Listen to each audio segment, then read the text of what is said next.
In the name of Allah, the Beneficent, the Merciful, my dear friends, how are you doing? Fine. Perfectly all right. Thank you very much indeed. And I hope you are having good time in spoken English classes at Genius Institute Lahore. And you are learning a lot of language, a lot of wonderful ideas regarding your spoken English and English language.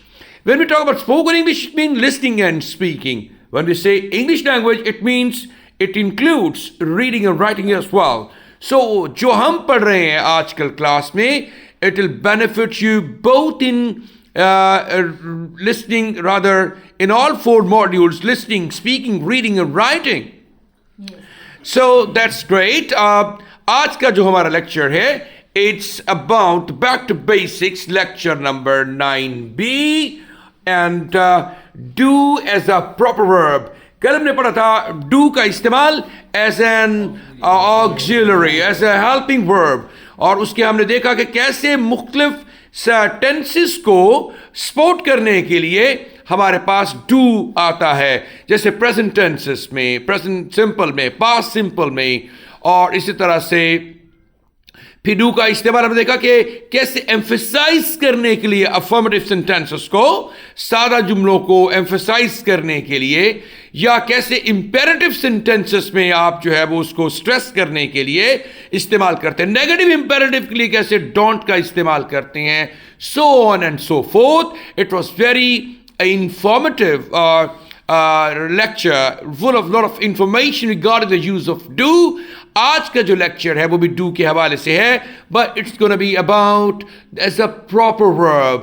और हमने इस proper verb की आड़ में, चूंकि तमाम verbs में, तमाम tenses में इस्तेमाल होता है, तमाम sentences में इस्तेमाल होता है, एक ordinary verb की तरह, जैसे do, did, done, इसकी forms बनती हैं. 3 forms of the verb. पहली present form है, फिर past form है, फिर past participle form है, और do के साथ अगर उसका present tense में इस्तेमाल करेंगे तो do does में भी change होगा, और इस तरह से जब continuous में यूज करेंगे तो doing होगा. तो ये सारी चीजें हमने यहाँ आपके लिए रखी हैं. Do as a proper verb, और do, does, did, और done, और doing, done past participle, और doing present participle के तौर पर कहाँ कौन से tenses में इस्तेमाल होती है. आइए, इसका पहला यूज है in all tenses, मतलब it is used, do इस्तेमाल होता है in all tenses या sentences, तमाम जुमलों में, like an ordinary verb, एक आम verb की तरह इस्तेमाल होता है. जैसे मैंने आपको examples दी है, जैसे eat, ate, eaten है, sing, sang, sung है, drink, drank, drunk है, इसी तरह से do, did, done है. ये तमाम तरह हम जो है वो sentences में इस्तेमाल करते हैं in तमाम a very ordinary, like an ordinary verb, like a proper verb, like a main verb इस्तेमाल करते हैं इसको हम.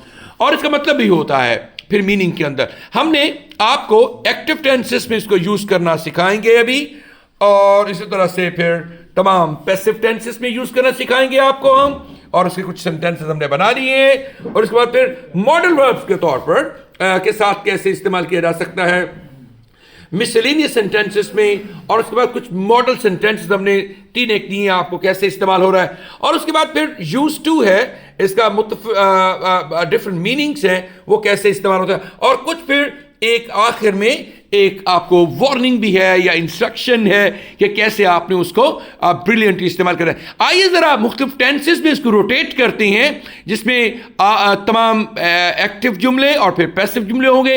एक्टिव में आप जब इस्तेमाल करेंगे इनको तो फिर प्रेजेंट जो है वो टेंसेस इंडेफिनिट टेंसेस हैं, फिर कॉन्टिन्यूस हैं, फिर परफेक्ट हैं, फिर परफेक्ट कॉन्टिन्यूस हैं, और इस तरह से कॉन्टिन्यूस जब आप पैसिव में इस्तेमाल करेंगे तो वो फिर इंडेफिनिट हैं, और फिर कॉन्टिन्यूस हैं, और फिर परफेक्ट हैं. चूँकि पैसिव के हम परफेक्ट कॉन्टिन्यूस टेंसेस नहीं बनाते हैं. ऑलराइट, सो हमारे पास एग्जांपल्स मौजूद हैं. मिसाल के तौर पर आई डू माई होमवर्क, ये प्रेजेंट इंडेफिनिट है, और आई आप जानते हैं इनके स्ट्रक्चर्स को, ये होता है सब्जेक्ट, फर्स्ट फॉर्म, ऑब्जेक्ट होता है.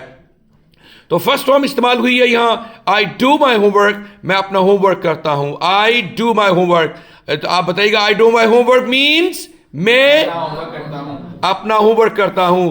और सेकंड सेंटेंस पास्ट इंडेफिनिट है, आई डिड माई होमवर्क, मैंने अपना काम किया। और फ्यूचर इंडेफिनिट के लिए I will do my homework, मैं अपना काम करूंगा। आप जानते हैं इंडेफिनिट टेंसेस में सब्जेक्ट फर्स्ट फॉर्म ऑब्जेक्ट है, फिर पास्ट इंडेफिनिट में सब्जेक्ट सेकंड फॉर्म ऑब्जेक्ट है, फिर फ्यूचर इंडेफिनिट में subject will first form object है। इसी तरह से इनके सेंटेंसेस और इनकी ट्रांसलेशन बताई मैंने आपको।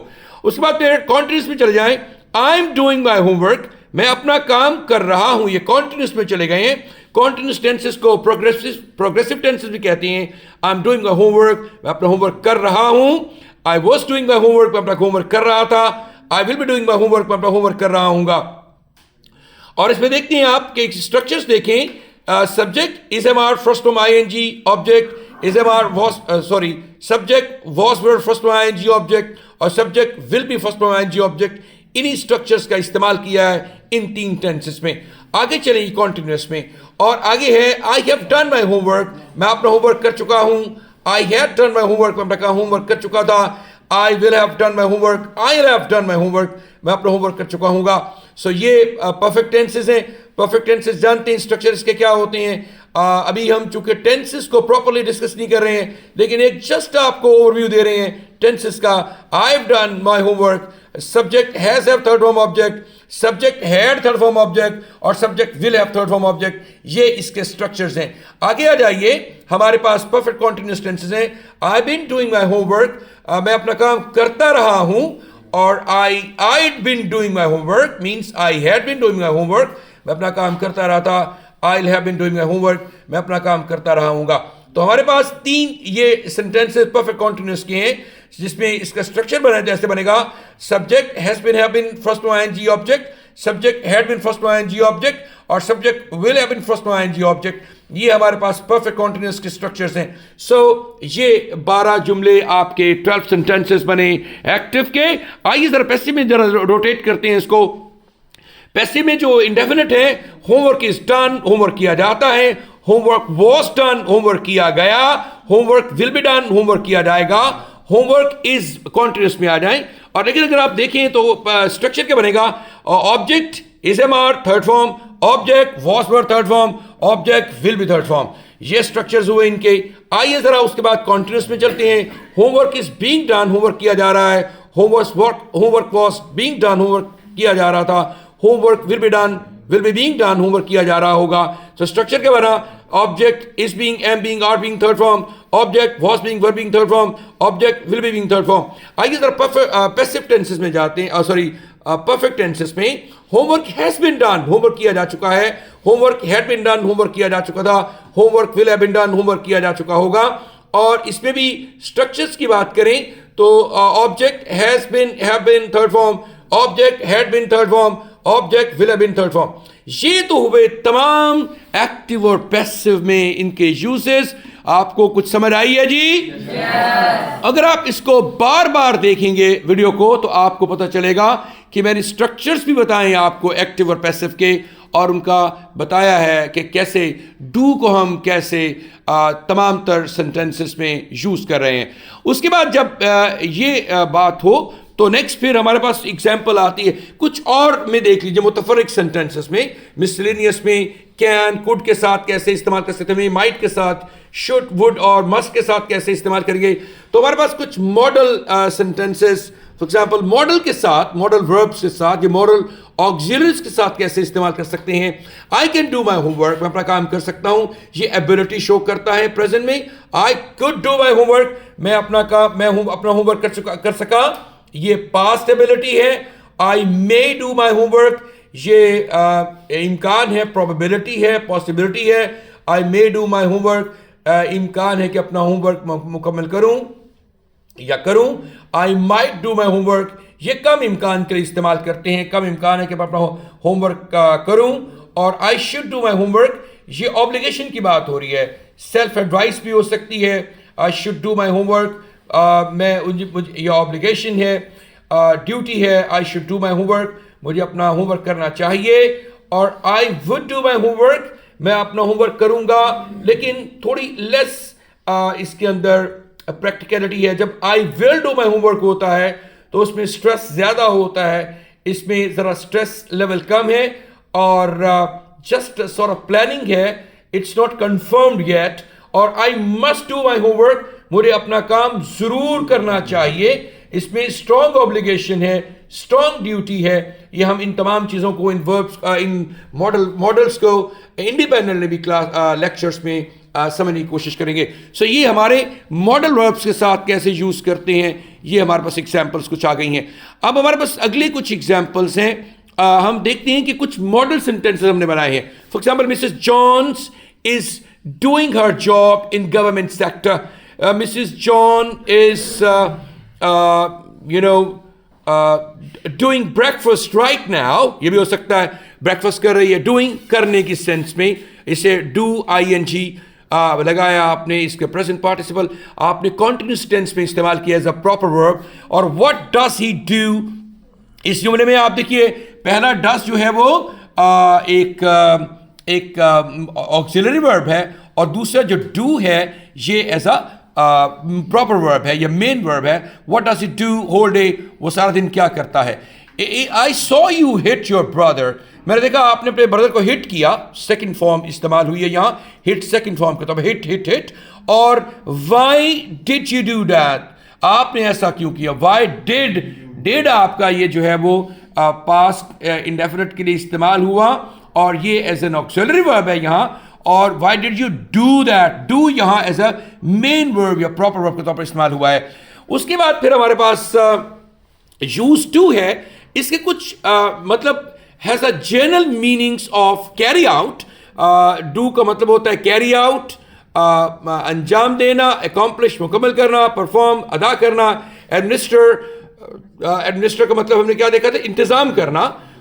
और पुट इनटू प्रैक्टिस मींस किसी चीज को प्रैक्टिकल फॉर्मेट में लेकर आना, पुट इनटू प्रैक्टिस, अमली शक्ल देना किसी चीज को। अब हमारे से एग्जाम्पल्स हैं जी, आप बताएंगे कि इसमें क्या इस्तेमाल हुआ है। Students should do the exercise at the end of each unit. Students should do the exercise. Do का मतलब यहां क्या होगा, students should carry out the exercise at the end of each unit. अगला हमारे पास सेंटेंस है, Henry always does the job well. Henry हमेशा अच्छा काम करता है। does का मतलब यहां क्या होगा जी, परफॉर्म का मतलब बनेगा यहां, क्योंकि इसका एक मतलब परफॉर्म भी है।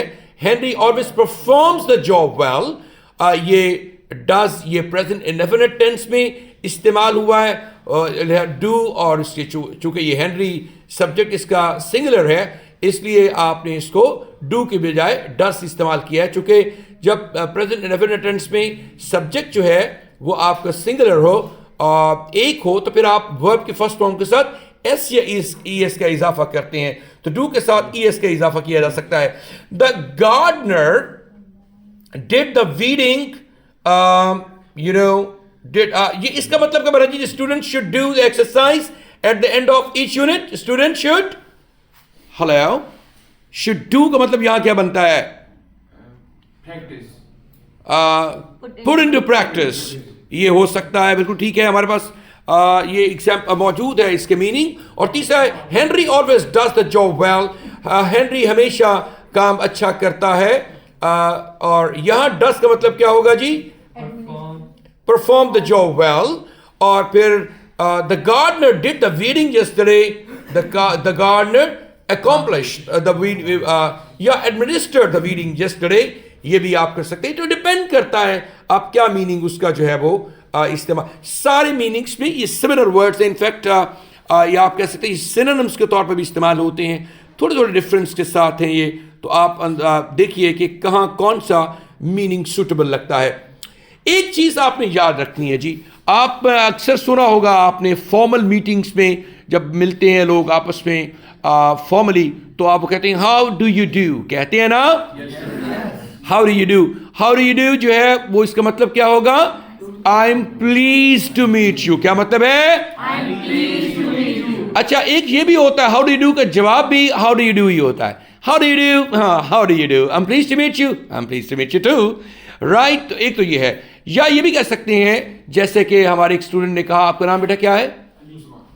Usman. अली ने कहा था, बताया था कि how do you do, nice to meet you, ये भी कह सकते हैं आप, brilliant, nice to meet you, ये भी इसका जवाब हो सकता है। I am please to meet you, I am nice to, it's nice to meet you, ये कह सकते हैं आप। अच्छा, एक होता है बहुत ही कॉमन है, बड़ा इनफॉर्मल यूज होता है, how are you, it means कि हाउ यू फीलिंग, आप कैसा फील कर रहे हैं, इसका मतलब ये होता है। हाउ यू फीलिंग इसमें मिसिंग है, how you feeling, how you कैसे हैं आप, एक ये भी इनफॉर्मल ग्रीटिंग है। और एक बड़ी फेमिलियर ग्रीटिंग है, वो है how are you doing, how are you doing. आप जानते हैं कि आग डूइंग जो भी ING वाला वर्ड होता है, नॉर्मली हम ड्रॉप कर देते हैं उसका आखिर वाला G. How you doing, instead of saying doing, G को स्मार्टली हम प्रोनाउंस नहीं करते, बोलते हुए, बात करते हुए, हाउ यू डूइंग, जी को ड्रॉप कर देते हैं। So how you doing means how are you feeling and how's life going on, how's life treating you, what have you been up to, ये तमाम मीनिंग्स इसके अंदर शामिल होते हैं। सो ये हमारा आज का बहुत ही इंपॉर्टेंट लेक्चर था regarding the use of do as a main verb, as a proper verb, कैसे आप इसको मुख्तलिफ सेंटेंसेस में इस्तेमाल करेंगे। और इस डू का मतलब भी होगा, डू का मतलब होगा, do as a helping verb का इस्तेमाल नहीं हो रहा, ये do as a proper verb, जैसे कि जब तमाम वर्ब्स इस्तेमाल करते हैं हम मेन वर्ब्स, उसी तरह से मीनिंगफुली सेंटेंसेस में आएगा। So that was the lecture for today. I hope it was very conducive, very beneficial for you. You would have learned lots of new things here. कुछ sentences हम आपको देते हैं, उसको practice करते हैं, and it's all very beneficial and really important in learning and increasing your confidence in English. Grammar सीखने के साथ आप क्या करते हैं? You increase your confidence in learning, क्योंकि ये you are not वो कहते हैं कि when you are learning grammar, you are learning about language. It's not language itself. ये language नहीं है, मतलब बोलने के हवाले से you are learning about the language. Language के बारे में, तो जितना आप उसके बारे में जानते हैं, जानकारी करते किसी भी चीज़ के बारे में, उतना कॉन्फिडेंस लेवल बढ़ता है आपका. So it increases your confidence in learning and later on speaking and writing.